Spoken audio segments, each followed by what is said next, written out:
Hello everyone, ये vision IAS की magazine है सितंबर 2025 के लिए। इसमें देखेंगे प्रीलिम्स और मेंस के लिए क्या क्या इम्पोर्टेंट है। इसमें दो टॉपिक्स हो चुके हैं, एक राज्य व्यवस्था एवं शासन और दूसरा है अंतर्राष्ट्रीय संबंध। तीसरा है इसमें अर्थव्यवस्था इकोनॉमी। इसमें वस्तु एवं सेवा कर सुधार, जीएसटीएटी और ई कोड पोर्टल का शुभारंभ, भारत का सेमीकंडक्टर इकोसिस्टम, प्रधानमंत्री मेगा एकीकृत वस्त्र क्षेत्र और परिधान पीएम मित्र योजना। इसमें आगे है राष्ट्रीय लॉजिस्टिक्स नीति 2022 क्या है, सरफेसी एक्ट 2002 का, और मत्स्य योजना। अर्थव्यवस्था, वस्तु एवं सेवा कर सुधार, goods and services tax GST reform. इसमें क्या रिफॉर्म किए गए हैं, इसमें 4 स्लैब होती थी जो टैक्स की। इसमें टैक्स की 4 स्लैब थी, 5, 12, 18 और 28। इसमें 2 स्लैब कर दी गई है, 5 और 18। यही बोला गया है इस आर्टिकल में। अब किस पे क्या फ़र्क पड़ेगा, क्या चुनौतियाँ होंगी, क्या उसके महत्व होंगे, वो देखते हैं। 5 और 18 दो में कर दी गई हैं, इसमें 12 और 28 को हटा दिया गया है। और ये जो जीएसटी परिषद की 56वीं बैठक है उसमें ये बताया गया है, इसमें सुधार किया गया है। 2 स्लैब, एक सरल 2 स्लैब संरचनाएं शामिल की गई। अब इसमें देखते हैं जो जीएसटी परिषद है वो क्या होती है। जीएसटी परिषद, यहाँ से क्वेश्चन पहले पूछे भी गए हैं प्रीलिम्स में और ये इम्पोर्टेंट भी है। इसमें संवैधानिक आधार इसको दे दिया गया था 279 ए के अंतर्गत, और ये जीएसटी मामलों पर एक सर्वोच्च निर्णय लेने वाली संस्था है। जो जीएसटी मामले होते हैं उस पर निर्णय लेने वाली एक सर्वोच्च संस्था होती है, और ये आर्टिकल 279 ए के तहत इसको स्थापित किया गया था, जीएसटी परिषद को, जीएसटी काउंसिल को। और इसकी जो मुख्य भूमिका होती है वो यही होती है, इसमें दरें जैसे कि अभी कमी की गई है, हटा दिया गया 2 स्लैब को, छूट, सीमाएं, आदर्श जीएसटी कानून, राज्यों के लिए विशेष प्रावधान और विवाद समाधान, ये करना है इसका काम। इसकी बैठ के प्रत्येक तिमाही में तो एक साल में कितनी तिमाही हुई, 4 हुई, क्योंकि यहाँ पर 12 महीने होते, 3 से डिवाइड कर देंगे तो 4 तिमाही हुई। तो इसमें बोला हुआ है प्रत्येक तिमाही में कम से कम एक बार बैठक इसकी आयोजित की जानी चाहिए, और जो भी आवश्यक मुद्दे हैं उन पे जो भी डिस्कस है वो होना चाहिए, ऐसा यहाँ पर बोला हुआ है कि प्रत्येक तिमाही में। फिर यहाँ पर इसकी संरचना की बात करें तो इसके अध्यक्ष केंद्रीय वित्त मंत्री होते हैं, और जो इसके सदस्य केंद्रीय राजस्व और वित्त राज्य मंत्री और विधानसभा वाले जो सभी ये केंद्र शासित, जिनमें विधानसभा होगी केंद्र शासित में, उसके भी वित्त मंत्री इसमें शामिल होते हैं। इसकी संरचना यही है, जो केंद्रीय वित्त मंत्री होते हैं वो तो इसके यहाँ पर अध्यक्ष होंगे, और केंद्रीय राजस्व मंत्री और वित्त मंत्री, और जिन राज्यों में केंद्र शासित प्रदेशों में विधानसभा है उसके वित्त मंत्री भी इसमें शामिल होते हैं। इसमें मतदान की बात करें तो यहाँ से ऐसे क्वेश्चन बन सकता है, इसमें क्या राज्य और केंद्र को बराबर का भार होता है, तो ये गलत है। केंद्र के पास इसमें 1/3 होता है, जबकि जो राज्य हैं उनके पास में होता है 2/3, 2/3 होता है। तो यहाँ से इस तरीके से ऑप्शंस बन के आ सकता है। अब इसमें यहाँ पर देखें, और ये बोला हुआ है अगर किसी भी निर्णय को पारित करना है तो यहाँ पर भारित मतों का 3/4 इसमें होना चाहिए, और 3/4 को ऐसे भी लिखा आ सकता है कि 75% होना चाहिए। अगर किसी भी निर्णय को पारित करना है तो 3/4 मतलब 75% बहुमत की इसमें आवश्यकता होती है। इसका महत्व क्या होता है, ये सहकारी संघवाद को बढ़ावा देती है, और ये पूरे भारत में जीएसटी की एकरूपता और स्थिरता को सुनिश्चित करती है। इसमें ये इम्पोर्टेंट है प्रीलिम्स के लिए, ये सारा ये पीटी के लिए ना कि मेंस के लिए। अब इसमें आगे देखते हैं, ये 56 भी जीएसटी काउंसिल में ये निर्णय लिया गया, इसमें यहाँ पर सुधार किया गया। फिर यहाँ पर इसमें ये एक एकल अप्रत्यक्ष कर है, यहाँ पर पूरे भारत में जो अप्रत्यक्ष कर है वो जीएसटी है, और इसे 101वें संविधान संशोधन 2017 द्वारा इसको लागू किया गया।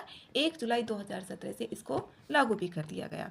इसमें जीएसटी के मुख्य घटक कौन कौन से होते हैं, इसमें कितने प्रकार की होगी? 4 प्रकार की होती है ये। एक तो सीजीएसटी जो केंद्र सरकार की, और एक राज्य की जो एसजीएसटी, और इसमें केंद्र शासित प्रदेश की जो यूटीजीएसटी होती है, और एक होती है एकीकृत।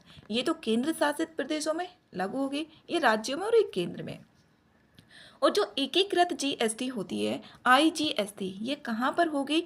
आईजीएसटी जैसे कि एक राज्य से दूसरे राज्य पर लेन देन पर होती है, और इसको जो एकत्र किया जाता है केंद्र सरकार के द्वारा, जैसे कि एक राज्य ये एक राज्य के ये है, तो इससे ऐसे उत्पाद जा रहा है, तो जो जीएसटी इस पे लगेगा वो केंद्र सरकार लेगी, और फिर केंद्र और राज्यों के साथ में ये साझा भी हो जाता है। अब यहाँ पर देखिए गंतव्य आधारित कर। जो गंतव्य आधारित कर होता है, इसमें वस्तुओं और सेवाओं का जो भी अंतिम उपभोग होगा, जो भी अंतिम उपभोग पहले जैसे कोई वस्तु है, मैन्युफैक्चरर निर्माण करता है, इसने बना दी, फिर यहाँ पर दुकानदार है उसके पास चली गई। अब दुकानदार से जाएगी किसमें? जो भी उपभोग करता होगा। यहाँ पर गंतव्य करते करते यहाँ पर पहुँच गई जो भी अंतिम उपभोक्ता था, तो उसी को ही बोलते हैं गंतव्य आधारित जो भी टैक्स होगा, यहाँ पर इसमें प्राप्त होता है। फिर इसमें आगे देखें जीएसटी का महत्व क्या है। जीएसटी का महत्व, अब जो 17 विभिन्न कर हैं, 17 विभिन्न कर, और इसमें 13 उपकरों को इसमें एकीकृत करके यहाँ पर एक बना दिया गया, क्या? जीएसटी। और करों के जो कैस्केडिंग इफेक्ट है, अब कैस्केडिंग इफेक्ट देखते हैं। अब इसमें ये समाप्त कर दिया गया है, जो कैस्केडिंग इफेक्ट है ना, इसको समाप्त कर दिया गया है, और ये होता है टैक्स ऑन टैक्स, मतलब कि कर के ऊपर कर लगाना। अब इसका देखते हैं किस तरीके से होता है। इसमें जैसे कोई मैन्युफैक्चरर है, यहाँ पर निर्माण करता है। अब उसने कोई भी वस्तु है वो 100 रुपये की है, जैसे मान लिया बिस्किट का पैकेट है वो 100 रुपये का है। अब इसने इस पर 10% टैक्स लगाया, और ये पहुँच गई वस्तु किसके पास? दुकानदार के पास। तो कितने की हुई? 110 रुपये की हुई। अब जो ये होगा, यहाँ पर दुकानदार है, इसने जो उपभोक्ता है यहाँ पर, अभी इसने भी इसके कितना लगा दिया? 10% टैक्स लगा दिया। अब 110 का हम लगाते हैं 10%, तो यहाँ पर कितना हो जाएगा? 11 रुपये। अब 110 में 11 जोड़ेंगे तो 121 रुपये। तो यहाँ पर 121 रुपये में, यहाँ पर ये 100 रुपये में ये वस्तु थी, अब इसने दुकानदार को जब बेचा तो 10% टैक्स लगा दिया। ये 10% टैक्स, तो यहाँ पर हो गई 110 की वस्तु, क्योंकि 100 पे 10% निकालेंगे तो 10 होगा, और इसमें जोड़ देंगे टैक्स है तो 110 हो गया। फिर इस पर 10% और लगाया तो ये हो गई 121 की वस्तु। तो यहाँ पर टैक्स ऑन टैक्स लग रहा है ये, तो इसी को ही बोलते हैं कैस्केडिंग इफेक्ट। लेकिन अब इसको यहाँ पर ख़त्म कर दिया गया है, समाप्त कर दिया गया है। फिर इसमें आगे देखें, जीएसटी करदाता आधार 2017 में 66.5 लाख से बढ़कर 2025 में इतने करोड़ हो गया, 1.51।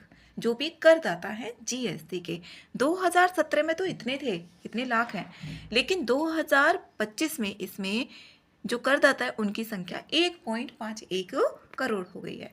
फिर यहाँ पर वित्त वर्ष, इसमें वित्त वर्ष 2024-25 में जो सकल जीएसटी संग्रह है इसमें 22.08 लाख करोड़ रहा, ये 4 वर्षों में दुगना हो गया। यहाँ पर 2024-25 में इसमें बोला गया है। जीएसटी 2.0 इसकी जो सिफारिश है, यहाँ पर 12 और 18 की जो करें हैं इनको समाप्त कर दिया गया, और यहाँ पर 2 स्लैब 5 और 18% लागू की गई हैं। अब इसमें यहाँ पर देखिए सिन वस्तु।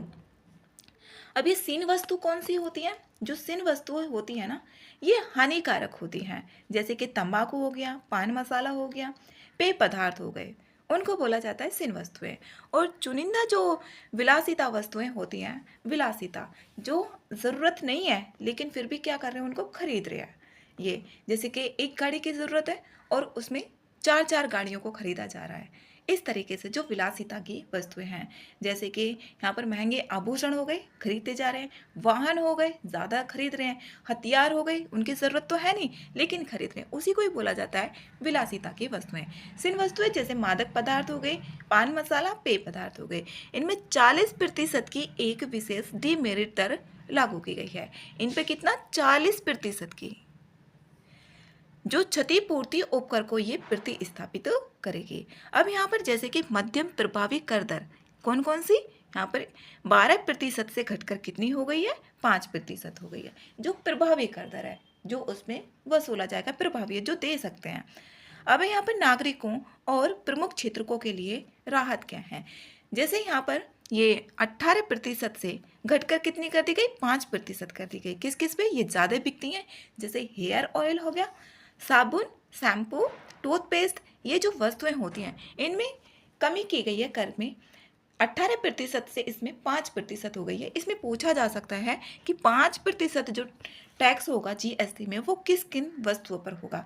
जो भी तेजी से बिकने वाली वस्तुएं हैं उन पर होगा, जैसे हेयर ऑयल, साबुन, शैम्पू, टूथपेस्ट। यहाँ पर देखें, स्वास्थ्य में 18% से घटकर इसमें 5% हो गई है। इसमें जो सभी व्यक्तिगत जीवन, यहाँ पर जीवन और स्वास्थ्य बीमा पॉलिसियों और पुनर्बीमा को जीएसटी से मुक्त भी कर दिया गया है। यहाँ पर ये जो भी सभी व्यक्तिगत जीवन और जो भी एलआईसी है ना, उसमें यहाँ पर इनको जीएसटी से मुक्त कर दिया गया है, जो भी उनके पुनर्बीमा है। अभी इसमें यहाँ पर 36 विशेष जीवन रक्षक दवाओं को, इन पे कोई भी जीएसटी नहीं लगेगी, इनमें शामिल किया गया है। जैसे बात करें कौन कौन सी वस्तुएं होंगी, कैंसर से जो भी रिलेटेड दवाई ली जाती हैं उसमें जीवन रक्षक दवाएं, मधुमेह, आनुवांशिक जो जेनेटिक होती हैं इस तरीके की, तो इसमें कोई भी यहाँ पर टैक्स नहीं लगेगा, इसको शून्य कर दिया गया है। जबकि 12% से 5% जो अन्य अधिकांश दवाएं हैं, 36 के अलावा जो अन्य अधिकांश दवाएं हैं उनको 5% से घटाकर 12% से घटाकर 5% कर दिया गया है। ये प्रीलिम्स के लिए इम्पोर्टेंट है, यहाँ से ऐसे क्वेश्चंस पूछे भी जाते हैं। प्रमुख आर्थिक प्रेरक, अब यहाँ पर 28% से घटाकर इसमें 18% किया गया। जैसे एयर कंडीशनर, एसी होता है उसमें, डिवॉशिंग मशीन, इसमें 18% का है, पहले 28% का होता था, अब इसमें 18% का टैक्स वसूला जाएगा। और सभी टीवी सेट, सभी पर एक समान इसमें 18% होगा। इसमें सभी टीवी सेट हैं, इसमें ऐसा नहीं कि कोई भी अलग अलग है तो अलग अलग उसमें टैक्स होगा। सभी टीवी जो सेट होंगे उन पर 18% लागू है। और सीमेंट पर जो दर है वो 18% कर दी गई है। परिवहन, इसमें भी 28 से घटकर 28 कर दी गई है। जैसे कि छोटी कारें, पेट्रोल, एलपीजी, सीएनजी तक यहाँ पर डीजल, और दोनों इसमें लंबाई से कम होंगे तो इसमें 18% कर दी गई है। इसमें विवाद निपटान के लिए एक GSTAT होता है, जो विवाद निपटान किया जाता है। जैसे कि दो राज्य हैं, इन दोनों के बीच में जीएसटी को लेकर विवाद हो रहा है, तो उसमें जो वस्तु एवं सेवा कर अपीलीय अधिकरण होगा, ये यहाँ पर विवाद को सुलझाता है, ये इसमें बताया गया है। फिर यहाँ पर पंजीकरण की जो सुविधा है वो यहाँ पर छोटे और कम जोखिम वाले व्यवसायों के लिए एक सरल और वैकल्पिक जीएसटी पंजीकरण योजना भी लागू की गई है, और ये नवंबर 2025 से लागू होगी। यहाँ पर पंजीकरण की सुविधा, यहाँ पर जो वैकल्पिक जीएसटी है इसको सरल बना दिया गया है, और ये 1 नवंबर 2025 से लागू भी हो जाएगी। इसमें निर्यात लाभ होगा, जो भी मध्यस्थ वस्तुएं होंगी इसमें यहाँ पर लाभ होगा। जैसे कि सेवा प्राप्तकर्ता के स्थान पर इसमें निर्धारित किया जाएगा कि कौन सी वस्तु यहाँ पर निर्यात लाभ प्राप्त करने में मदद कर रही है, और यहाँ पर मध्यस्थ जैसे सेवाएं होंगी, वस्तुओं और सेवाओं की आपूर्ति को बिना किसी परिवर्तन के भी ये सुगम बनाती है, मतलब आसान बना देती है किसी परिवर्तन के। अब इसमें लाभ देखें क्या क्या मिलेगा। सामाजिक सुरक्षा तो मिलेगी, जैसे कि दवाई है और बीमा है उन पे क्या कर दिया गया है, जो भी पुनर्बीमा है उन पे 0 कर दिया गया है, जीएसटी से मुक्त कर दिया गया है। और यहाँ पर जीवन रक्षक दवाएं हैं, जैसे कि 36 बोला गया है, उन पे 0 कर दिया गया है, सामाजिक सुरक्षा होगी। इसके जो लाभ हैं, कीमतों में कमी और मांग में वृद्धि होगी। अब यहाँ पर कीमतों में कमी हो जाएगी, मतलब कि जो जिस पे पहले 28% टैक्स लग रहा था, अब वो कितने की हो गई, 18% टैक्स लग रहा है उसमें, तो कमी हो गई उसमें, तो मांग में यहाँ पर वृद्धि होगी। जो लोग नहीं खरीद पाते थे वो भी खरीद लेंगे, यहाँ पर ये बोला गया है। मौद्रिक जीडीपी, जो मौद्रिक जीडीपी विकास दर होती है, इसमें 20 से 30 आधार जो बीपीएस है इसकी वृद्धि होने का अनुमान है। इसमें यहाँ पर जो मौद्रिक जीडीपी होती है ना, इसको बोला जाता है नॉमिनल जीडीपी।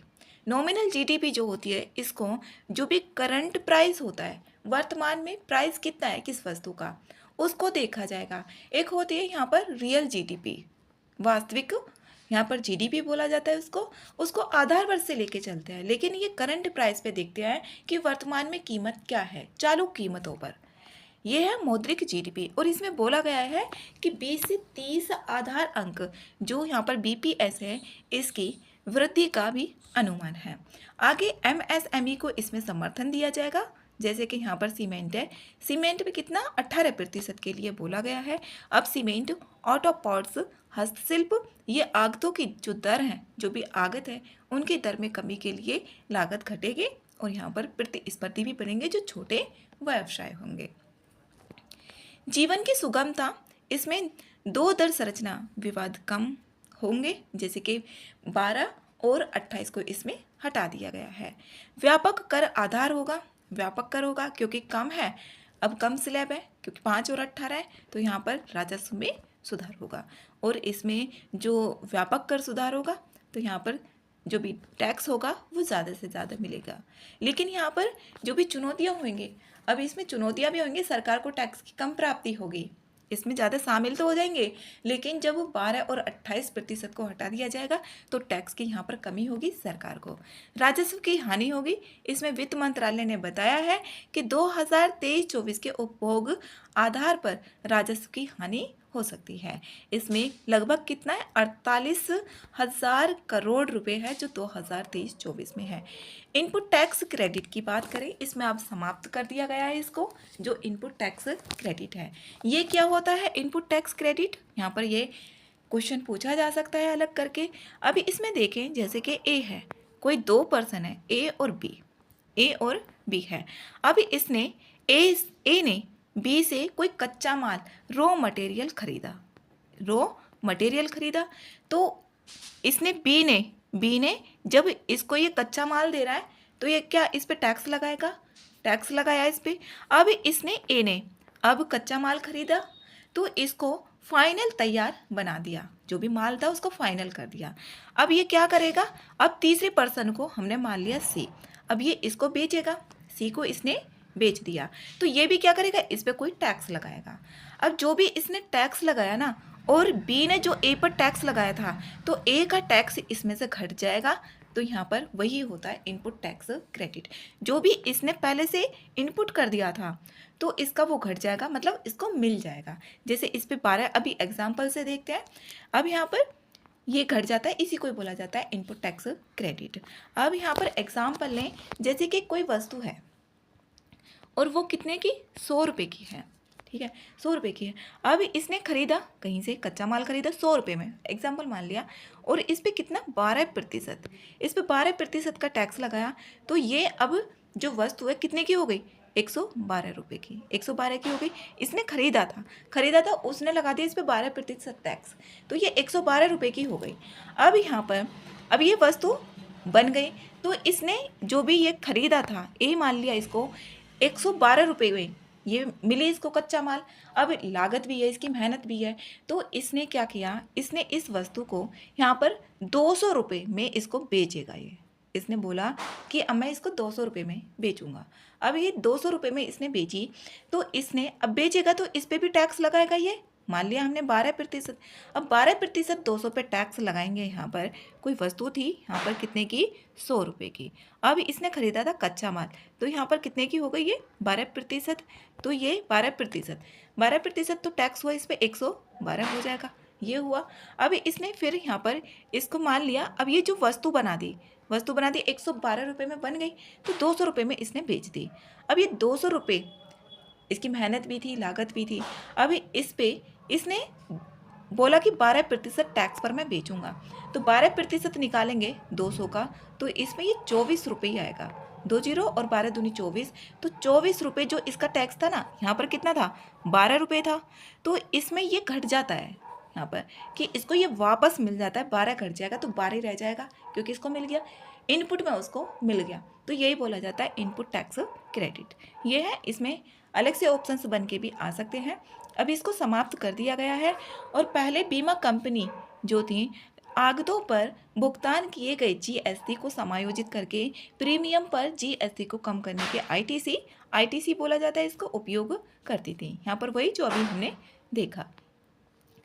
अनुपालन की जटिलता और तकनीकी एकीकरण। यहाँ पर अनुपालन की जो जटिलता थी और जो एकीकरण तकनीकी एकीकरण था, इसमें यहाँ पर चुनौतियाँ थी, यहाँ पर समझ में नहीं आता था लोगों को। अब इसमें 2 स्लैब हो गई हैं। अब व्युत्क्रम कर संरचना आईडीएस की समस्या जो थी, अब इसमें यहाँ पर उदाहरण के लिए जैसे कि साइकिल, अब देखो यहाँ पर व्युत्क्रम कर संरचना भी होगी। इसमें जैसे यहाँ पर कच्चा माल, अब पहले जैसे कि साइकिल है, अब साइकिल है तो उस पर एक टैक्स लग गया साइकिल पे। अब जैसे उसमें साइकिल में अलग अलग मटेरियल यूज़ होंगे, कहीं पे प्लास्टिक भी यूज़ हो सकता है, स्टील भी हो सकता है, लोहा भी यूज़ हो सकता है। तो उस पर तो यहाँ पर कितनी है, ये 18% है प्लास्टिक और स्टील पर, और यहाँ पर साइकिल पर कितना बोल दिया है, 5% टैक्स है। तो यहाँ पर व्युत्क्रम कर संरचना आईडीएस की समस्या हो गई। ये जो कच्चे माल पर जीएसटी है, अंतिम उत्पाद की तुलना में क्या हो गया, अधिकतम हो गया। यहाँ पर कच्चा माल तो देखो, इसमें साइकिल बनाने में इसका यूज़ किया जा रहा था, प्लास्टिक और स्टील का, तो उस पर जीएसटी कितनी, 18%। और जबकि जब साइकिल पूरी टोटल बन के तैयार हो गया, उस पर कितनी है, 5%। तो इसमें व्युत्क्रम टैक्स हो गया। अब जो साइकिल बनाने वाली जो कंपनी होंगी, उनको ज़्यादा टैक्स देना पड़ेगा कच्चे माल पर, और जो साइकिल है उस पर ओनली 5% है। तो व्युत्क्रम कर संरचना हो गई। मुनाफाखोरी रोधी, इसमें यहाँ पर जो NAA है, अब इसको समाप्त कर दिया गया है और इसे 2022 में प्रतिस्पर्धा आयोग CCI के साथ में इसको विलय कर दिया गया है। अब NAA इस प्रकार के कोई भी यहाँ पर निकाय नहीं है। ये जो NAA है, इसको समाप्त कर दिया गया 2022 में, CCI के साथ इसको मिला दिया गया। अब ये क्या है, ये कर दर में कमी या लाभ उपभोक्ता तक पहुँचे, ये सुनिश्चित करता था। इसमें आगे जीएसटी परिषद हो चुका है। इसका निष्कर्ष देखें, अब देखो सामाजिक दवाइयों पर कम कर दिया गया है, और यहाँ पर जो भी बीमा है उन पर कर दिया गया है कम, 0 हो गया है। तो यहाँ पर यही बताया गया है कि जो जीएसटी है अब वो सरलीकृत हो गई। यहाँ पर 5 और 18 में 2 स्लैब हो गई, और भारत की जो कर प्रणाली है वो एक नए चरण की शुरुआत को दर्शाती है। अब इसमें यहाँ पर जो भी अनुपालन को सरल बनाया जाएगा और समावेशी विकास, सभी तक जो वस्तुएं नहीं पहुंच पा रही थी, अब सभी लोग उसको खरीद पाए, यहाँ पर ये बताया गया है। इसमें आगे देखें GST और जी स्टेट, यहाँ पर ई कोड का जो शुभारंभ है, इसमें देखना है वस्तु एवं सेवा कर अपीलीय अधिकरण जी स्टेट के बारे में है। इसमें ये एक द्वितीय अपीलीय प्राधिकरण है। इसका मेन यही उद्देश्य होता है जैसे कि GST से रिलेटेड जो भी विवाद होता है वो उसको सुलझाता है। जैसे कि एक राज्य इनके बीच में विवाद हो रहा है जीएसटी को लेकर, तो यहाँ पर ये सुलझाएगा। यहाँ पर वस्तु एवं सेवा कर अधिनियम 2017 की जो धारा है 109 के तहत इसको स्थापित किया गया था। ये इसकी धारा 109 के अंतर्गत इसको किया गया था। इसमें यहाँ पर देखिए इसका उद्देश्य यही है, जीएसटी अपीलीय जो प्राधिकारी वर्ग है, इसमें जो भी आदेशों के विरुद्ध अपील की सुनवाई और करदाता को न्याय के लिए एक स्वतंत्र मंच भी प्रदान करता है। और इसकी जो पीठें हैं, यहाँ पर प्रधान पीठ कहाँ पर है, नई दिल्ली में है, और इसकी जो बाकी के 45 भारत के 45 स्थानों पर 31 राज्य पीठों के माध्यम से ये करेगी। ये 45 स्थानों पर है भारत के, और जो प्रधान पीठ है वो नई दिल्ली में है। और ये क्या करेगा, जो भी यहाँ पर करदाताओं को न्याय के लिए एक स्वतंत्र मंच प्रदान करता है। इसमें इसकी संरचना प्रत्येक पीठ में 2 न्यायिक सदस्य होंगे। 2 न्यायिक इसमें सदस्य है, एक तकनीकी सदस्य होगा जो केंद्र की तरफ से होगा, और एक तकनीकी सदस्य होगा जो राज्य की तरफ से होगा, और 2 न्यायिक होंगे। तो इसमें 2 + 2 = 4 हुए। तो इसमें जो न्यायिक सदस्य 2, एक तकनीकी सदस्य केंद्र की तरफ से और एक तकनीकी सदस्य राज्य की तरफ से होगा। इसका महत्व यही होगा, जो सहकारी संघवाद है उसकी भावना को ये दर्शाता है। यहाँ पर उद्देश्य निष्पक्ष और जो भी निर्णय है वो सुसंगत किया जा सके। अब इसमें जो GST कोड है, इस पोर्टल का ये एक डिजिटल प्लेटफॉर्म है, ये एक डिजिटल है। यहाँ पर करदाताओं को ये ऑनलाइन अपील दायर करने से संबंधित मामलों की जो प्रगति है उस पर नज़र रखी जाएगी। डिजिटल माध्यम से सुनवाई की जाएगी, यहाँ पर ये बताया गया है। और ये एक डिजिटल प्लेटफॉर्म है, अगर पूछा जाता है कुछ और तो ये डिजिटल प्लेटफॉर्म है। और यहाँ पर ये NIC के सहयोग से यहाँ पर GST इन द्वारा किया जाता है। जो GST इन है वस्तु एवं सेवा कर नेटवर्क है, उसके द्वारा किया जाएगा NIC के सहयोग से। नेक्स्ट है भारत का semiconductor ecosystem, India semiconductor ecosystem. अभी सुर्खियों में क्यों रहा है? ये भारत में पहली बार 2nm चिप डिज़ाइन की जा रही है बेंगलुरु में। यहाँ पर सेमीकंडक्टर डिज़ाइन कार्यालय का उद्घाटन किया गया। अब इसका महत्व क्या होगा? इसका महत्व यही होगा जो मूलभूत घटक है इलेक्ट्रॉनिक उपकरण के वो आधुनिक हो सकें। अब सेमीकंडक्टर पदार्थों का उपयोग माइक्रोचिप बनाने में किया जाता है सेमीकंडक्टर का, जिससे सूचना को संग्रहित, संसाधित और संप्रेषित करते हैं। अब प्रत्येक चिप में जो भी लाखों सूक्ष्म स्तरीय स्विच होते हैं, जो भी प्रत्येक चिप होगी एक सूक्ष्म स्तरीय स्विच होंगे उसमें, जिन्हें यहाँ पर क्या बोला जाता है? ट्रांजिस्टर बोला जाता है।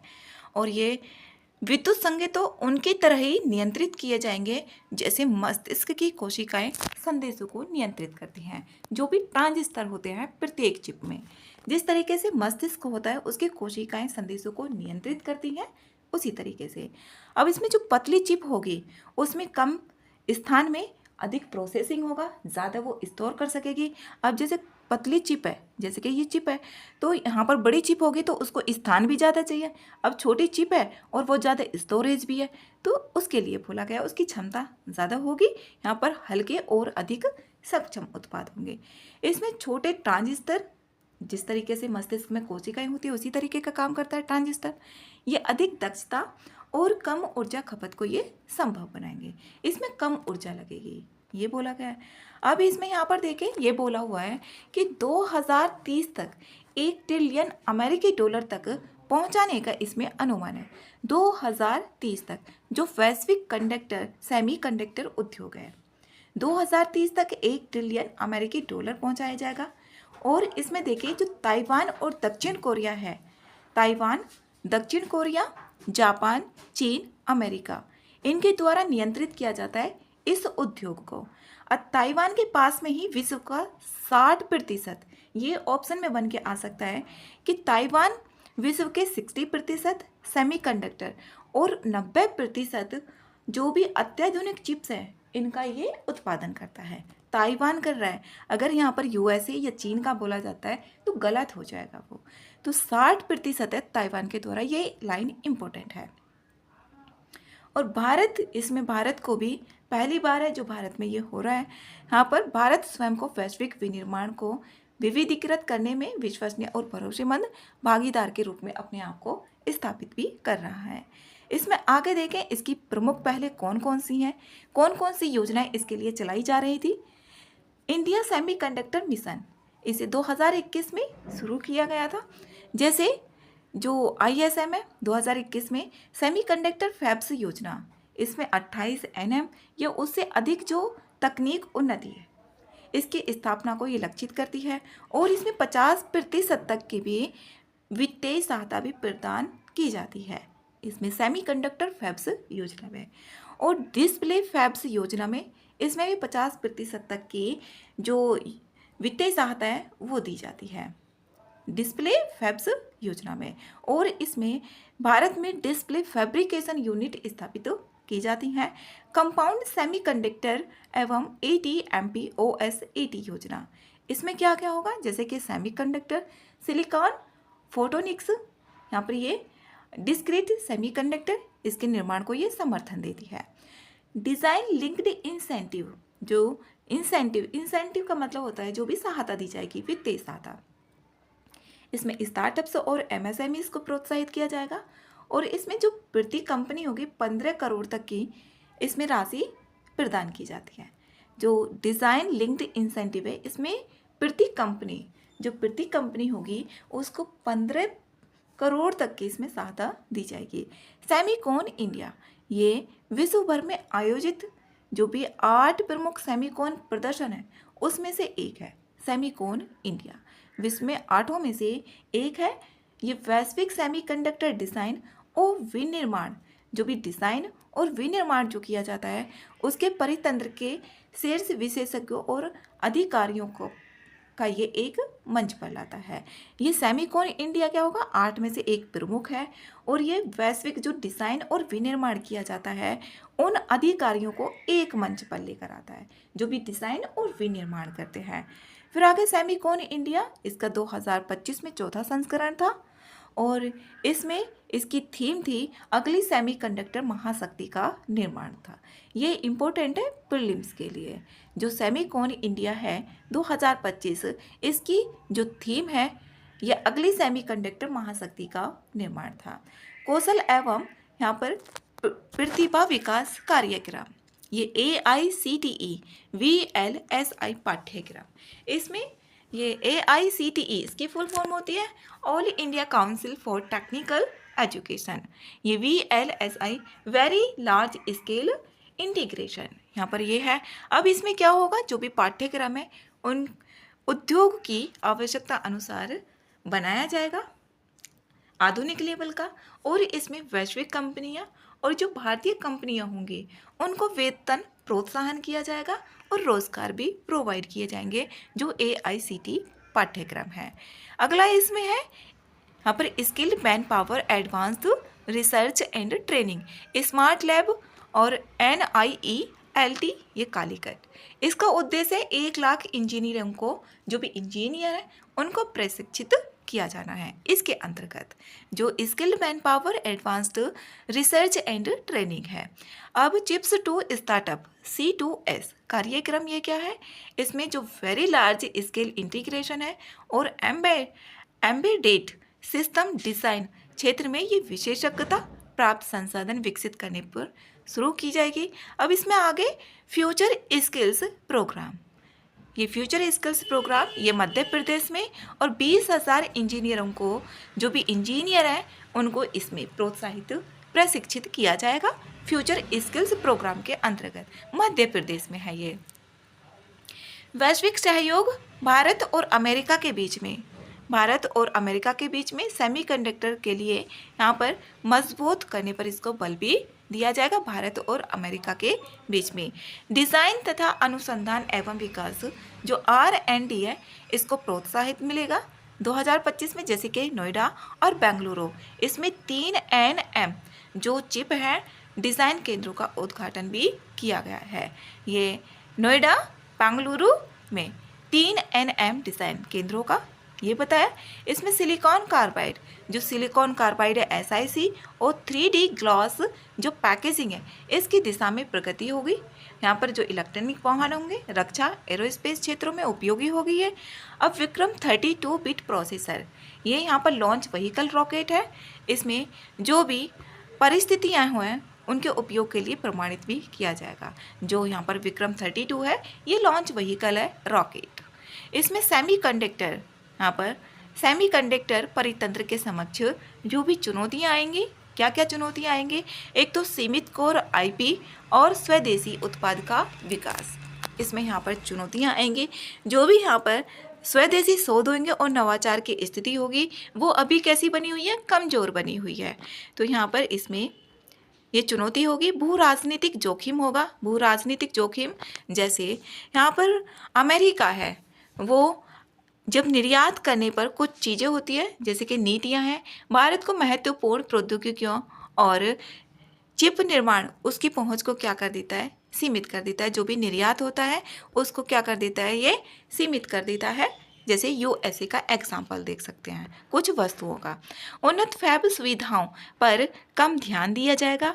अविकसित आपूर्ति श्रृंखला होगी, इसमें उच्च पूंजी और अनुसंधान एवं विकास की लागत, इसमें लागत बहुत ज़्यादा होगी और कई स्टार्टअप इसको वहन नहीं कर पाएंगे।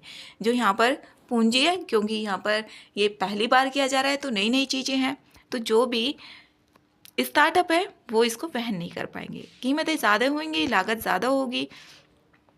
इसमें और भी समस्याएं देखें, और भी समस्याएं दी गई हैं जैसे कि विनिर्माताओं, डिज़ाइन हाउस, फैब्स, अनुसंधान इकाइयों के बीच सहयोग और परितंत्र का विकास जो होगा वो खंडित देखा जा सकता है। जो भी विनिर्माताएं होंगे क्योंकि सभी इसको वहन नहीं कर पाएंगे। इसके लिए विशेषीकृत विनिर्माण प्रतिभा की कमी है, अभी इसकी कमी है यहाँ पर भारत में। परियोजना कार्यान्वयन में देरी होगी और जो विनियामक स्वीकृतियां वो कैसी होंगी, धीमी गति होगी। अब इसमें लॉजिस्टिक्स, जो लॉजिस्टिक्स होता है ना, ये परिवहन का प्रबंधन होता है। परिवहन अवसंरचना का अपर्याप्त विकास है, क्योंकि अभी पूरी तरीके से विकास नहीं है जो भी लॉजिस्टिक्स है परिवहन का। पर्यावरण संबंधी चिंताएं भी होंगी इसमें। यहाँ पर सेमीकंडक्टर फैब्स में अत्यधिक जल और ऊर्जा की भी खपत होती है। जो सेमीकंडक्टर फैब्स है, इसमें आगे की राह देखें तो स्वदेशी अनुसंधान एवं विकास और बौद्धिक संपदा सृजन को बढ़ावा दिया जाएगा। इसमें इसको बढ़ावा दिया जाएगा। वो राजनीतिक परिवर्तनों का लाभ उठाया जा सकता है, जैसे कि भारत को एक सुरक्षित और पारदर्शी निवेश स्थल के रूप में।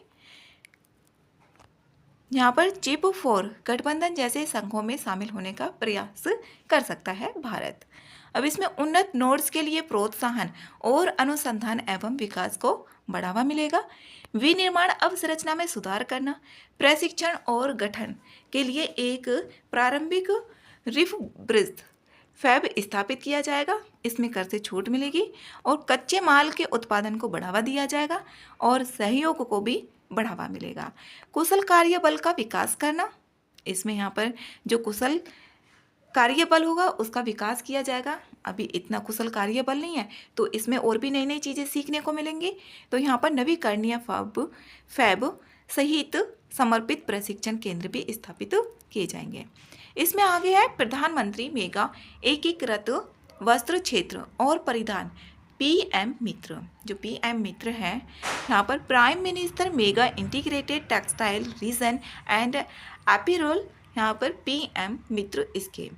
अभी इसमें यहाँ पर मध्य प्रदेश में ना, ये न्यूज़ में इसलिए रहा है, मध्य प्रदेश के धार जिले में, जो धार जिला है, धार जिले में पीएम मित्र पार्क की आधारशिला रखी गई है।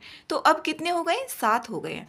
अब इसमें देखिए ग्रीन फील्ड और ब्राउन फील्ड करके भी, मैचिंग करके भी इसमें पूछा जा सकता है कौन सा ग्रीन फील्ड है और कौन सा ब्राउन फील्ड है। इसमें पहले देखते हैं 7 कौन कौन से हैं। जैसे कि एक तो है उत्तर प्रदेश में लखनऊ, ये लखनऊ में है, ये ग्रीन फील्ड है। ग्रीन फील्ड वो होते हैं जो नए सिरे से लगाए जाते हैं, जो नए सिरे से लगाए जाएंगे वो ग्रीन फील्ड होते हैं। और ब्राउन फील्ड वो होते हैं जो पहले से ही थे और इनको रिपेयर करके तैयार किया जा रहा है, उसको बोलेंगे ब्राउन फील्ड। तो ये लखनऊ में ग्रीन फील्ड है। और जो गुजरात का नवसारी है, ऐसे आएगा वहाँ पर नवसारी कौन सा है, ग्रीन फील्ड है और कहाँ पर है, तो ये गुजरात में स्थित है। फिर है महाराष्ट्र में अमरावती। एक अमरावती आंध्र प्रदेश में भी है और अमरावती ये महाराष्ट्र में भी है। ये महाराष्ट्र का अमरावती है और ये ब्राउन फील्ड है। कर्नाटक का जो कालबर्गी है ये ग्रीन फील्ड है। तमिलनाडु विरुद्धनगर ये ग्रीन फील्ड है। तेलंगाना वारंगल में है ये और ये ब्राउन फील्ड है। और मध्य प्रदेश का धार जो ग्रीन फील्ड है। अभी ये न्यूज़ में इसी की वजह से रहा है। इसका शुभारंभ किया गया यहाँ पर वस्त्र मंत्रालय द्वारा। ये वस्त्र मंत्रालय के द्वारा शुभारंभ किया गया है 2021-22 से 2027-28 की अवधि के लिए।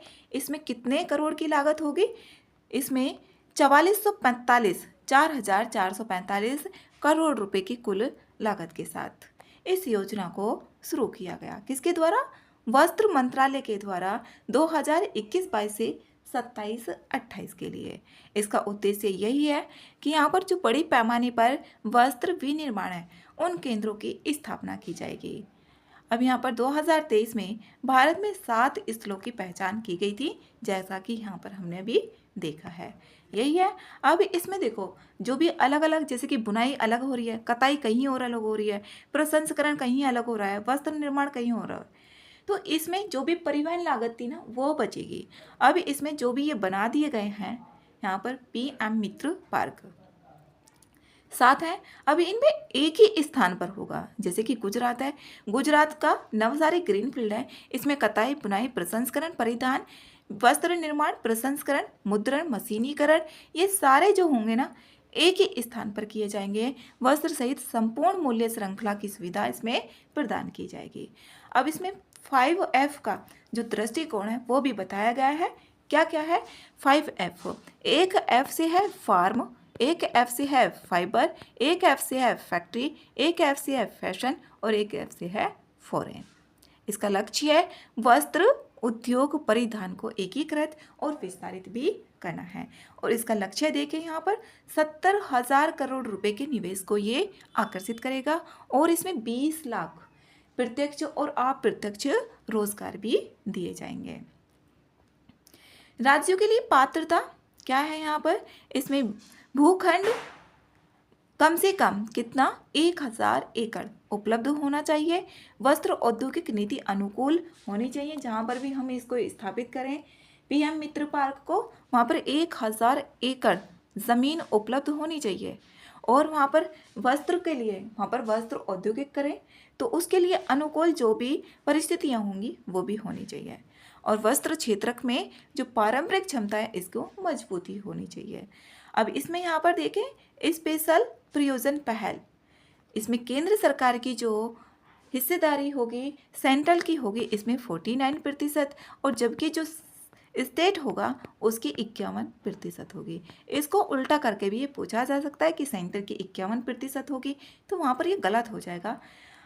और इसका ये जो आधारित होगा ट्रिपल P पर आधारित होगा, सार्वजनिक निजी भागीदारी, पब्लिक प्राइवेट पार्टनरशिप पर आधारित होगा और इसके निर्माण रख रखाव के लिए एक मास्टर डेवलपर का चयन भी किया जाएगा इसके रख रखाव और निर्माण के लिए। इसमें वित्तीय जो प्रोत्साहन दिया जाएगा ग्रीनफील्ड परियोजनाओं के लिए कितना है? ये केंद्रीय वस्त्र मंत्रालय ने ऐसा बोला है कि प्रति पार्क, जैसे कि अभी 7 पार्क है, अगर वो ग्रीनफील्ड पार्क है उसके लिए तो 800 करोड़ रुपए है और जबकि ब्राउन फील्ड पार्क के लिए है कितना? 500 करोड़ रुपए की इसमें वित्तीय सहायता प्रदान की जाएगी। विकास पूंजी सहायता, इसमें परियोजना लागत का कितना? 30% तक होगा।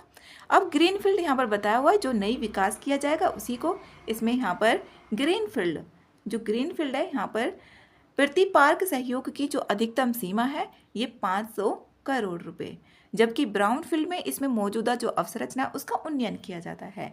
इसमें शेष अवसंरचना विकास के लिए जो भी पहले कर दी गई उसमें जो शेष बचेगा उसको 200 करोड़ रुपए का दिया जाएगा।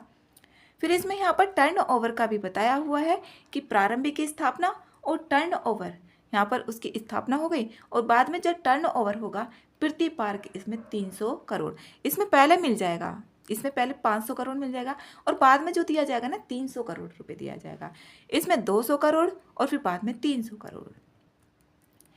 अब इसमें अन्य केंद्रीय योजनाओं के साथ अभिसरण, इसको जो अन्य योजना है कौन कौन सी योजनाएं, जैसे कि विद्युत कौशल विकास, लॉजिस्टिक्स जैसे क्षेत्रों में तालमेल स्थापित किया जाएगा और प्रोत्साहन को इसमें बढ़ावा दिया जाएगा। अब इसमें यहाँ पर छोटा हिस्सा जो 10% तक है, जैसे वाणिज्यिक विकास, रियल एस्टेट सेवाएं हैं उनके लिए भी यहाँ पर धारणीयता के लिए राजस्व उत्पन्न किया जाएगा। प्रधानमंत्री PM इसकी क्यों ज़रूरत पड़ गई, ये योजना शुरू क्यों की गई? ये इसलिए शुरू की गई क्योंकि जो विखंडन और संपूर्ण मूल्य श्रृंखला का क्या था? अभाव था।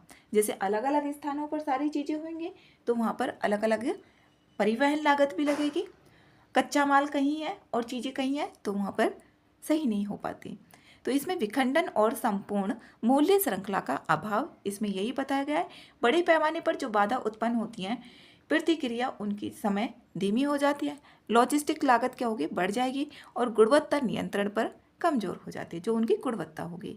अवसंरचनात्मक इसमें बाधाएं थी, जैसे पार्कों के भीतर इंक्यूबेशन सेंटर, डिज़ाइन लैब, प्रशिक्षण केंद्र। अब इसमें कुशल श्रम शक्ति को बढ़ावा दे सकते हैं ये।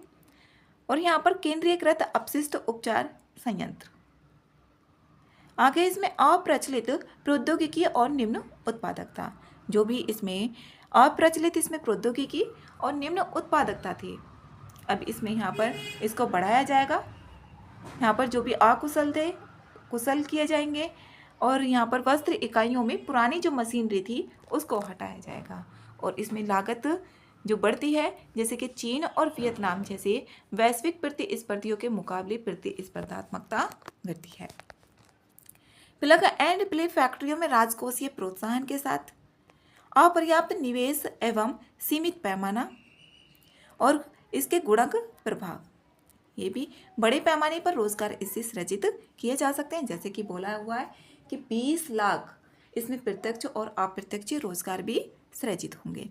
इसमें यहाँ पर देखिए आगे भारतीय वस्त्र एवं परिधान क्षेत्रक का अवलोकन।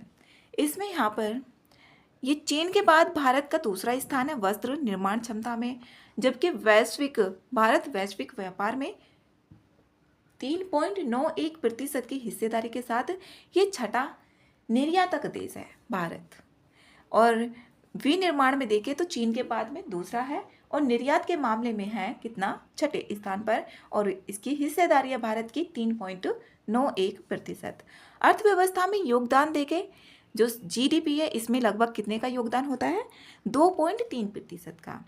और यहाँ पर जो औद्योगिक उत्पादन है इसमें 13% का योगदान, और जबकि निर्यात में 12% का योगदान होता है।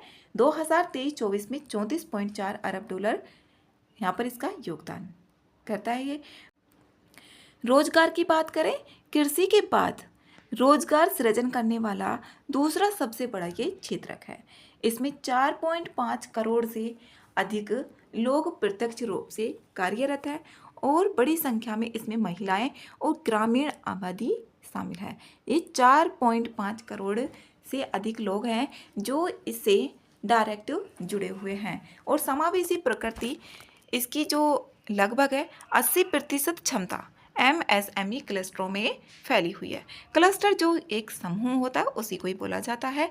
इसमें आगे देखें वस्त्र परिधान उत्पादन आधारित प्रोत्साहन, जो PLI योजना है। PLI योजना इसको 2020 में शुरू किया गया था। उत्पादन आधारित प्रोत्साहन बोला जाता है इसको, उत्पादन आधारित प्रोत्साहन बोला जाएगा। प्रोडक्शन लिंक्ड इंसेंटिव इसमें दिए जाते हैं। ये भारत सरकार की योजना है। इसमें जो कंपनियां होंगी वो वृद्धिशील बिक्री के आधार पर वित्तीय किस कंपनी ने कितना उत्पादन किया, कितनी उसकी बिक्री हुई, उसके आधार पर इसमें इंसेंटिव दिए जाते हैं। प्रोत्साहन जो वित्तीय प्रोत्साहन है वो मिलेगा। समर्थ योजना ये भी इसी से संबंधित है, वस्त्र मूल्य श्रृंखला से। ये जो कुशल प्रशिक्षण है ये प्रदान करती है समर्थ योजना। इसमें संशोधित प्रौद्योगिकी उन्नयन कोष योजना, जो MSME इकाइयाँ हैं उनको प्रौद्योगिकी उन्नयन के लिए ऋण प्रवाह को ये प्रोत्साहित करती है। जो संशोधित प्रौद्योगिकी उन्नयन कोष है इसमें जो प्रौद्योगिकी उन्नयन किया जाएगा उसमें ऋण दिया जाता है। कस्तूरी कॉटन ब्रांडिंग प्रमाणन, इसमें जो कस्तूरी ब्रांडिंग होगा जैसे उत्पादन श्रृंखला का इसमें पता लगाने की क्षमता की जाती है कि गुणवत्ता ब्रांडिंग क्या है। राष्ट्रीय तकनीकी वस्त्र मिशन, जो राष्ट्रीय तकनीकी वस्त्र मिशन है तकनीकी वस्त्रों के अनुसंधान, उत्पादन और निर्यात प्रोत्साहन पर यह केंद्रित है। जो राष्ट्रीय तकनीकी वस्त्र मिशन है वस्त्र क्षेत्र में निवेश को आकर्षित करेगा ये। जैसे कि अब यहाँ पर देखें इसमें जो सेंट्रल गवर्नमेंट है उसकी हिस्सेदारी 49% है, जबकि स्टेट की है 51%। और इसमें FDI स्वत मार्ग से कितनी दी गई है, 100% FDI है इसमें। इसका निष्कर्ष है, अब जो प्रधानमंत्री मित्र योजना है इसका उद्देश्य है भारत के वस्त्र क्षेत्र को एक वैश्विक प्रतिस्पर्धी केंद्र में परिवर्तित करना है और इससे रोजगार भी यहाँ पर डायरेक्ट और इनडायरेक्ट उपलब्ध होंगे। और इसमें 5F जो 5F दृष्टिकोण है इसको भी आगे बढ़ा सकती है। इसमें आगे है राष्ट्रीय लॉजिस्टिक्स नीति 2022। और जो लॉजिस्टिक्स है ये वर्ल्ड बैंक के द्वारा एक इंडेक्स है जो जारी किया जाता है, लॉजिस्टिक्स परफॉर्मेंस इंडेक्स। उसमें 2018 में देखें भारत की रैंक 44वीं थी और इसमें यहाँ पर 2023 में ये 38वीं रैंक रही और इसे विश्व बैंक के द्वारा जारी किया जाता है। लॉजिस्टिक्स का मतलब यही होता है कि जो भी चीज़ें हैं, जो भी वस्तुएं हैं, सेवाएं हैं, उनका सही जगह पर सही टाइम पर पहुंच जाए, मतलब परिवहन का प्रबंधन किया जाता है। इसमें निर्माण से लेकर जो ग्राहक तक पहुंचने की प्रक्रिया होती है, जैसे कि पहले तो मैन्युफैक्चरर कंपनी और जो भी यहाँ पर ग्राहक था उस तक जो भी चीज़ें हैं पहुंचने की जो प्रक्रिया होगी उसी को लॉजिस्टिक्स कहा जाता है। 2023 में भारत की रैंक इसमें 38वीं रही, जबकि 2018 में 44 थी और इसे वर्ल्ड बैंक के द्वारा जारी किया जाता है। 2023-24 में देखें तो कुल जीडीपी का 7.97% के ये बराबर थी, जो लॉजिस्टिक्स लागत है। इसमें वाणिज्य और उद्योग मंत्रालय द्वारा 2022 की ये तीसरी वर्षगांठ बनाई गई है। 2022 की ये तीसरी वर्षगांठ बनाई गई कब? 2025 में। अब 2022 इसके बारे में देखें, इसका उद्भव यहाँ पर योजना प्रधानमंत्री गति शक्ति जो राष्ट्रीय मास्टर प्लान है उसके पूरक के रूप में शुरू किया गया। ये इसके पूरक के रूप में इसको शुरू किया गया जो राष्ट्रीय लॉजिस्टिक्स नीति है। प्रधानमंत्री गति शक्ति राष्ट्रीय मास्टर प्लान के पूरक के रूप में। पूरक का मतलब होता है जैसे कि दो वस्तुएं हैं, अब जितनी इसके लिए ज़रूरत है तो इसमें ये ज़रूरत है। दृष्टिकोण देखें, इसका उद्देश्य है प्रौद्योगिकी सक्षम, एकीकृत, कुशल लागत, लचीला, सतत, विश्वसनीय लॉजिस्टिक्स परितंत्र विकसित करना है और तीव्र और समावेशी आर्थिक विकास को बढ़ावा देना है। एनएलपी की बात करें, एनएलपी मतलब राष्ट्रीय लॉजिस्टिक्स नीति। इसमें जो सेवाएं होंगी उन पे सुधार और डिजिटलीकरण, मानव संसाधन विकास और कौशल उन्नयन जैसे जो सॉफ्ट इंफ्रास्ट्रक्चर और लॉजिस्टिक्स क्षेत्र के हैं उनके विकास पहलू का समाधान भी ये करता है। इसके मुख्य लक्ष्य कौन कौन से हैं? इसके मुख्य लक्ष्य हैं जो लॉजिस्टिक्स लागत है उसको कम करके 2030 तक वैश्विक जो मानक है उनके अनुरूप बनाना है। जो भी अभी लॉजिस्टिक लागत है ज़्यादा लगती है, 2030 तक वैश्विक मानकों के अनुसार ही वो उसको लेकर आ जाना है। अब यहाँ पर LPI रैंकिंग में भारत को 2030 तक ऐसा बोला गया है इसमें कि 2030 तक भारत को 25 देशों में शामिल करना है, जबकि 2023 में भारत की रैंक देखा जाए तो कितनी है? 38वीं है। इसमें डेटा आधारित निर्णय समर्थन प्रणाली विकसित की जाएगी और समग्र लॉजिस्टिक्स कार्य योजना के माध्यम से इसको क्रियान्वित किया जाएगा। जो 8 प्रमुख कार्य क्षेत्र निर्धारित किए गए हैं, कौन कौन से कार्य क्षेत्र निर्धारित किए गए हैं? जैसे कि यहाँ पर ये मुख्य तत्व हैं इसके, राज्यों के साथ जुड़ाव सहभागिता होगी, एक राज्य का दूसरे राज्य के साथ में। इसमें यहाँ पर समावेशी विकास पर बल दिया जाएगा। लॉजिस्टिक्स मानव संसाधन विकास और क्षमता निर्माण होंगे। एकीकृत डिजिटल लॉजिस्टिक्स प्रणालियाँ होंगी, एकीकृत होंगी, इंटीग्रेटेड।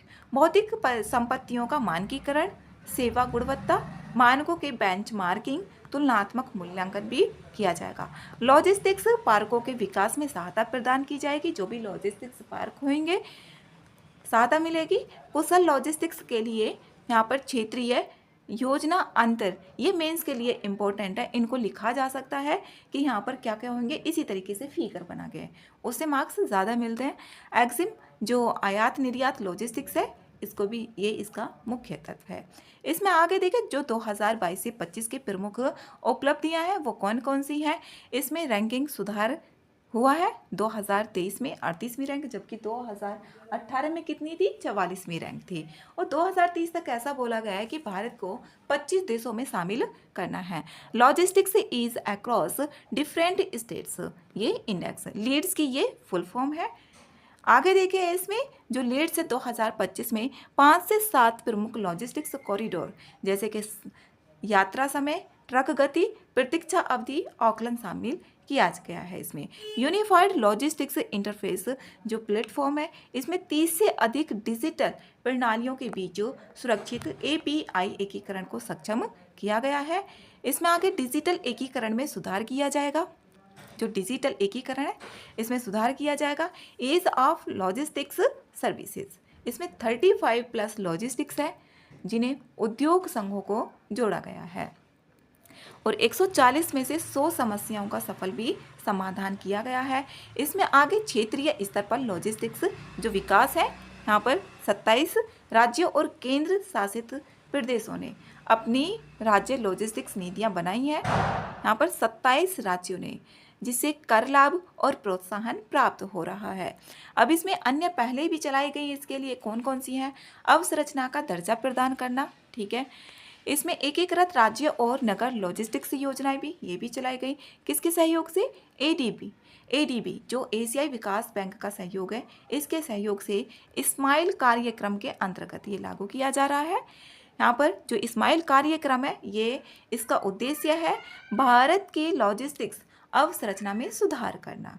जो भी लॉजिस्टिक्स है, जो भी परिवहन का प्रबंधन है, उसमें सुधार करना। जो स्माइल कार्यक्रम है, strengthening multi modal and integrated logistics ecosystem, इसमें लागत को कम करना और उसकी जो दक्षता है, एफिशिएंसी है, उसमें वृद्धि भी करना। लॉजिस्टिक्स डाटा जो बैंक है 2.0, ये क्या है? रियल टाइम ट्रैकिंग को ये बेहतर बनाएगी और खुले समुद्र में निर्यात कंटेनरों की जो ट्रैकिंग है, मल्टी मॉडल शिपमेंट की दृश्यता भी इसमें शामिल की गई है। ये इंपॉर्टेंट है ये वाली लाइन। अन्य पहल कौन कौन सी है इसमें? भारतमाला परियोजना के तहत जैसे मल्टी मॉडल लॉजिस्टिक्स पार्कों का विकास किया जाएगा। इसमें ULIP ऊपर देखा अभी हमने, डेडिकेटेड जो फ्रंट कॉरिडोर है, और गति शक्ति विश्वविद्यालय ई वे बिल जो GST के अंतर्गत ई वे बिल है। अब इसमें चुनौतियां कौन कौन सी हैं? इसमें जो मॉडल असंतुलन है बात तो कर दी, लेकिन इसमें माल ढुलाई में जो रेलवे और सड़क परिवहन है उसकी हिस्सेदारी, माल ढुलाई के इसमें देखें तो ये है, और जो रेलवे का है और सड़क की देखें तो 71% है। अब जो सड़क से जाएगा तो क्या होगा? वहाँ पर ज़्यादा कॉस्ट आती है। असंगठित क्षेत्र का इसमें प्रभुत्व है। जो असंगठित क्षेत्र है, जो भी अनऑर्गेनाइज्ड है, अनऑर्गेनाइज्ड मतलब कि विखंडित जो होता है, कोई कहीं हो गया कोई कहीं हो गया, इस तरीके से। ऑर्गेनाइज्ड नहीं है, अनऑर्गेनाइज्ड है। ये इसका उद्योग जो है वो कैसा है? अत्यधिक विखंडित है। और कई छोटे और असंगठित 90% का इसमें प्रभुत्व है, जो भी असंगठित और छोटे अभिकर्ता हैं। इसमें ये चुनौती है, मॉडल असंतुलन और असंगठित क्षेत्र का इसमें प्रभुत्व है। डिजिटल साक्षरता की बात करें तो इसमें क्या है? असमान बनी हुई है डिजिटल साक्षरता, जिसे यहाँ पर शहरों में ज़्यादा है और ग्रामीण में कम है। विनियामक जो जटिलता है, इसमें राज्य और केंद्र के अतिव्यापी नियम, लॉजिस्टिक्स के लिए GST का जो GST है उसके असंगत कार्यान्वयन, विविध लाइसेंसिंग मानदंड और डिजिटल स्टार्टअप्स जो भी स्थापित कंपनी हैं, दोनों के लिए परिचालक अनिश्चितता ये पैदा करते हैं। इसमें आगे की राह देखें, जो भी यहाँ पर डेडिकेटेड फ्रंट कॉरिडोर है, यहाँ पर डेडिकेटेड फ्रंट कॉरिडोर है। RORO यहाँ पर रोल ऑन रोल ऑफ सेवाओं को ये प्रोत्साहित करना, अंतर्देशीय जलमार्गों को बढ़ावा देना और सेवाओं को प्रोत्साहित करेगा। ये यहाँ पर इसमें दक्षता में सुधार कर सकते हैं, जो भी कुशल मॉडल मिश्रण को बढ़ावा दिया जाएगा। बदलते प्रारूप के अनुरूप अनुकूल, यहाँ पर जो बदलते प्रारूप के अनुकूल है। ई-कॉमर्स के जो बढ़ते प्रसार के साथ लॉजिस्टिक्स और वेयर हाउसिंग कंपनियाँ, यहाँ पर ये रिटेल, यहाँ पर कॉमर्स बाय ऑनलाइन, ये इसके अनुरूप रणनीतियाँ यहाँ पर बना सकता है और उसका प्रबंधन भी कर सकता है। सार्वजनिक निजी भागीदारी, इसमें यहाँ पर छोटे फ्लीट ऑपरेटर के बीच में जैसे कि सहयोग से सस्ते प्लग एंड प्ले डिजिटल समाधान उपलब्ध कराए जा सकते हैं। उदाहरण जैसे यहाँ पर देखें, रिविगो के जो AI एल्गोरिथम मॉडल है, उसमें ये बताते हैं कि यात्रा की दूरी, ईंधन की खपत और वितरण लागत में कमी आती है। इसमें प्रौद्योगिकी एकीकरण, जो प्रौद्योगिकी एकीकरण है वो भी होगा। इसमें निष्कर्ष की बात करें तो भारत एक वैश्विक विनिर्माण केंद्र बनने और अपने सतत विकास लक्ष्यों को प्राप्त करने की आकांक्षा रखता है। जो भी निष्कर्ष होता है वो एक प्रोग्रेसिव मोड पर होना चाहिए, जैसे उसमें कि ऐसा कर सकता है, समावेशी विकास पर बल दिया जा रहा है, सतत विकास लक्ष्यों को इसमें प्रोत्साहन दिया जा रहा है और भारत ऐसा कर सकता है। तो यही बताया गया राष्ट्रीय प्रगति के एक रणनीतिक प्रेरक के रूप में परिवर्तित कर सकता है जो लॉजिस्टिक क्षेत्र है। इसमें आगे देखें सरफेसी अधिनियम, जो सरफेसी अधिनियम है 2002 का। अब ये 2002 का जो सरफेसी अधिनियम है, इसके पहले ये जो एक्ट है ना, ये बैंकों को एक पावर देता है। जो सरफेसी एक्ट है बैंकों को पावर देता है कि जो उनके जो डिफ़ॉल्टर थे उन्होंने उनके साथ धोखा कर दिया, तो ये क्या कर सकते, बिना कोर्ट की मदद से डिफ़ॉल्टर से रिकवरी कर सकें जो भी इन्होंने लोन दिया था, ऋण दिया था। तो ये बैंकों को पावर देता है। 2002 के पहले बैंकों को ऐसी कोई भी पावर नहीं थी। अब इसमें दो तरीके के लोन होते हैं, जैसे कि एक तो सिक्योर्ड लोन होते हैं जिनमें पावर देता है बैंकों को सिक्योर्ड लोन की, और जो अनसिक्योर्ड लोन है ना, उनकी पावर नहीं देता। अनसिक्योर्ड में कौन से आ जाते हैं, जैसे कि पर्सनल लोन हो गया, क्रेडिट कार्ड हो गया, इस तरीके से। और जो सिक्योर्ड लोन है उसकी पावर देता है। ये बैंकों को दो तरीके के होते हैं। यहाँ पर 2002 के पहले बैंकों को कोई भी ऐसी पावर नहीं थी कि वो लोन दिया और जो भी ऋण दिया वो अपना वसूल सकें उससे, जिसको भी दिया था। अभी ये क्यों रहा है न्यूज़ में, उसकी बात कर लेते हैं। उच्चतम न्यायालय ने एक निर्णय में जो सरफेसी है 2002 का, और इसमें सरफेसी नियम 2002 विसंगतियों को इसमें बताया गया कौन सी विसंगतियां हैं, इस पर टिप्पणी की गई है। यहाँ पर इसमें जो उच्चतम न्यायालय ने सरफेसी अधिनियम 2002 की धारा 13(8) और सरफेसी नियम 2002 की धारा जो 8 और 9 है, इसके बीच में विरोधाभास को उजागर किया। इसमें कौन कौन से विरोधाभास हैं, जैसे कि 2016 के बाद संशोधन है, नीलामी की अधिसूचना जारी होती है, और इसमें कर्ज जो भी चुका कर है, संपत्ति पुनः प्राप्त करने का कानूनी अधिकार इसमें समाप्त हो जाता है। और इसकी 8 और 9 को देखें तो नीलामी की जो सूचना प्रकाशित होने के बाद भी नीलामी की तिथि उधारकर्ता को अपनी संपत्ति छोड़ने का अवसर मिलता है। इसमें ये नीलामी की तिथि तक उधारकर्ता को, इसमें ऐसा बताया गया। ये विरोधाभास हैं दोनों। अब न्यायालय की जो व्याख्या है अधिसूचना के प्रकाशन, इसमें यहाँ पर ये और नीलामी की अधिसूचना उचित रूप से प्रकाशित की जाए, यहाँ पर जैसे अखबारों में, व्यक्तिगत रूप से, ईमेल द्वारा। इसमें यहाँ पर देखें जो गैर निष्पादित आस्तियाँ होती हैं, नॉन परफॉर्मिंग एसेट्स, जो एनपीए होती है, इसमें एनपीए वो होती हैं जो 90 दिनों के अंतर्गत, जिसने जैसे कि कोई ऋण लिया, लोन लिया, और वो 90 दिनों के अंदर, यहाँ पर 90 दिनों के अंदर ना तो वो ब्याज को और ना ही मूलधन को कोई भी किस्त 90 दिनों तक नहीं दे पाता है, तो उसको एनपीए घोषित कर दिया जाता है। इसमें यहाँ पर यही बताया गया है। फिर इसमें आगे है जो भी वित्तीय अस्तियों हैं उनके प्रतिभूतिकरण और पुनर्गठन तथा प्रतिभूति हित का प्रवर्तन 2002 सारफेसी एक्ट। सारफेसी की फुल फॉर्म जो होती है securitisation and reconstruction of financial assets and enforcement of security interest act 2002 ये है। इसका उद्देश्य क्या है, जो एनपी है उनकी शीघ्र और प्रभावी वसूली सुनिश्चित करना। जो भी एनपी है उनको शीघ्र घोषित किया जाए और उनकी वसूली भी की जाए। सहकारी बैंक भी इसके दायरे में आते हैं। यहाँ पर अलग से करके पूछा जा सकता है कि क्या सहकारी बैंक इसके दायरे में आते हैं, तो हाँ, सहकारी बैंक इसके दायरे में आते हैं। इसमें उधारकर्ता ऋण चुकाने में जो विफल रहता है वो अधिनियम बैंक या वित्तीय संस्था को उसकी आवासीय वाणिज्यिक संपत्ति को नीलाम करने की अनुमति देता है। जो भी आवासीय और वाणिज्यिक संपत्तियां होती है उसको नीलाम करने की अनुमति देता है। इसमें विशेषताएं देखें, जैसे कि एनपीए का वर्गीकरण और नोटिस है। यहाँ पर आरबीआई को दिशा निर्देश दिए गए हैं कि जो भी ऋण है उनको एनपीएस में क्या किया जाए, वर्गीकृत कर दिया जाए और उस पर कानूनी कार्रवाई की जाए। 60 दिनों का डिमांड नोटिस मांग पत्र देना इसमें अनिवार्य होता है। इसमें 60 दिनों का अनिवार्य जो भी डिमांड नोटिस होगा वो देना होता है।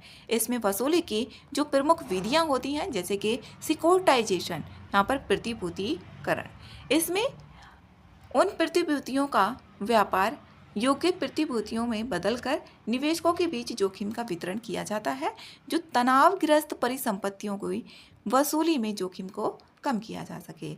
इसमें आगे परिसंपत्ति पुनर्निर्माण, जैसे एआरसी से इसका गठन का प्रावधान करता है और आरबीआई द्वारा पंजीकृत और विनियमित भी होती है। इसमें जो एआरसीज होती हैं। इसमें आगे है न्यायालय मुक्त यहाँ पर प्रबंधन। इसमें एआरसी की बात करें तो ये एक वित्तीय संस्थान है जो एनपीए, जो भी एनपीए है, बैंकों और वित्तीय संस्थानों से एनपीए या बैड एसेट खरीदी है। जो भी एआरसी होती है उस जो भी एनपीए घोषित किया गया था और वित्तीय संस्थानों से ये एनपीए और जो भी बैड एसेट है उसको खरीद लेंगे और अपनी बैलेंस शीट का जो विवरण है उसको साफ कर सके। ये बैंकों से खरीद लेती है एआरसी, और जो भी एआरसी ने खरीद लिया एनपीएस को, जो भी उस संपत्ति से उसको बेच के जो भी इनको मिला, जो भी संपत्ति को बेच के मिला, इनको प्रॉफिट हुआ, तो कुछ रख के अपने पास में ये बैंकों को दे देती हैं, जो भी बैंकों का होता है। न्यायालय मुक्त प्रवर्तन इसी तरीके से बैड बैंक में भी होता है। तेरह के आधार पर इसमें सुरक्षित ऋणदाता जैसे कि परिसंपत्ति गिरवी न्यायिक स्वीकृति के बिना कृषि भूमि को छोड़कर संपत्ति पर कब्जा कर सकते हैं और उन्हें बेच सकते हैं। इसमें केंद्रीय डेटाबेस की, इसमें केंद्रीय रजिस्ट्री की भी स्थापना की गई। उधारकर्ता के जो अधिकार हैं, जो उधारकर्ता के अधिकार ऋणदाता अधिकृत अधिकारी के विरुद्ध शिकायतों के निवारण के लिए इसमें ऋण वसूली अधिकरण जो डीआरटी है इसकी भी स्थापना की गई। अब डीआरटी है इसमें ऋणों की वसूली और दिवालियापन अधिनियम 1993 के इसकी स्थापना की गई। इसमें ऋणों की वसूली की जाती है जो डीआरटी है। इसकी कार्य प्रणाली की बात करें, जो एनपीए है इसको घोषित किया जाता है खाते या आस्तियों को, और 60 दिनों का इसमें पहले नोटिस भी देता है। जो बैंक होगा बैंक वसूली की कार्रवाई शुरू कर देता है। इसमें इसकी जो चुनौतियां हैं वो कौन कौन सी हैं? सरफेसी अधिनियम की, इसमें कुछ विशेष उधारकर्ताओं का बहिष्कार किया गया है, जिसमें 1 लाख रुपए से कम के ऋणों या उन मामलों की लागू नहीं होता है ये, जहाँ ऋण 80% पहले ही चुका हुआ हो। जैसे 80% तो चुका है, जैसे कि कोई भी किसी ने ऋण लिया और उसका 80% ये चुका दिया उस इंसान ने, तो उस पर ये लागू नहीं होगा, ये ऐसा बोला गया है। और 1 लाख रुपए से कम लेता है तो उस पर भी ये लागू नहीं होगा। प्रक्रियात्मक और न्यायिक देरी, इसमें प्रक्रियात्मक और न्यायिक इसमें देरी होती है। जो डीआरटी है इसमें ऋण वसूली अधिकरण है, 1993 के अंतर्गत इसकी स्थापना की गई थी, और इसमें क्या होती है? देरी होती है। आस्तियों की वसूली में निहित जटिलताएं भी मिलती हैं देखने को। एआरसीज यहाँ पर जो वित्तीय संस्थान वित्तीय वर्ष 2004 से वित्तीय वर्ष 2013 तक इसमें एआरसीज को जो बेचे गए तनावग्रस्त आस्तियां थी, उसमें उधारकर्ताओं द्वारा बकाया राशि लगभग 14.29% ही वसूल कर पाए थे। इसमें 2024 से बोला हुआ है कितना? 14.29% ही वसूल कर पाए। सामाजिक आर्थिक प्रभाव भी देखने को मिलते हैं। इसमें जो भी बलपूर्वक परिसंपत्ति हस्तांतरण आजीविका होगी उसकी हानि होगी। कर्ज में इसमें वृद्धि होती है। सामाजिक अशांति को बढ़ावा मिलेगा। इसमें अन्य भी यहाँ पर ये होते हैं। इसमें एनपीएस जो वित्तीय आस्तियों के प्रतिभूतिकरण पुनर्निर्माण और एनपीए समाधान के जो अन्य उपाय हैं, जैसे कि दिवाला और शोधन अक्षमता संहिता 2016, इसने तनावग्रस्त आस्तियों के लिए जो समयबद्ध समाधान ढांचा लागू करना और देरी, जो भी इसमें देरी होती है जिससे वसूली में होने वाली देरी में कमी आई है 2016 का। जो भी दिवाला और शोधन अक्षमता संहिता है आईबीसी। फिर यहाँ पर आरबीआई प्रूडेंशियल फ्रेमवर्क 2019 का, इसमें यहाँ पर शीघ्र पहचान की जाती है और समाधान को अनिवार्य किया जाता है। इसमें यहाँ पर देखिए राष्ट्रीय अस्थि पुनर्निर्माण कंपनी लिमिटेड NARCL 2021, यह एक सरकार समर्थित बैड बैंक है। इसे बैड बैंक के अंतर्गत ही लाया गया था और ये बजट 2020-21 के अंतर्गत। जो बैड बैंक होते हैं ना, बैड बैंक, ये बैंक से, जैसे कि बैंक है, यहाँ पर बैंक है और ये बैड बैंक है। अब ये बैंक से जो भी इनका एनपीएस था, एनपीएस है, तो इसको ये यहाँ पर खरीद लेंगे, इसको ये बैड बैंक खरीद लेते हैं। अब खरीद लेंगे तो जो बैंक्स थे इन पर बर्डन था वो कम हो गया, और ये जो भी इनका पैसा था एनपीएस में चला गया था इनका पैसा, उसकी रिकवरी भी कर पाएंगे, और जो भी बैड बैंक की फीस होगी उसको लेके जो भी एनपीएस से पैसा आया बैंक को ये वापस दे देते हैं। बैड बैंक का मतलब यही है। और NARCL की स्थापना बैड बैंक के अंतर्गत ही की गई थी 2020-21 के बजट में। तो यहाँ पर ये इम्पोर्टेंट है प्रीलिम्स के लिए। बैड बैंक नाम लगेगा सुन के कि कोई बुरा बैंक होगा, जबकि बुरा बैंक नहीं है, ये सही काम करता है। जो भी बैंकों की बैलेंस शीट थी उसको साफ करता है, मतलब जो भी एनपीएस की बैलेंस शीट है उसको।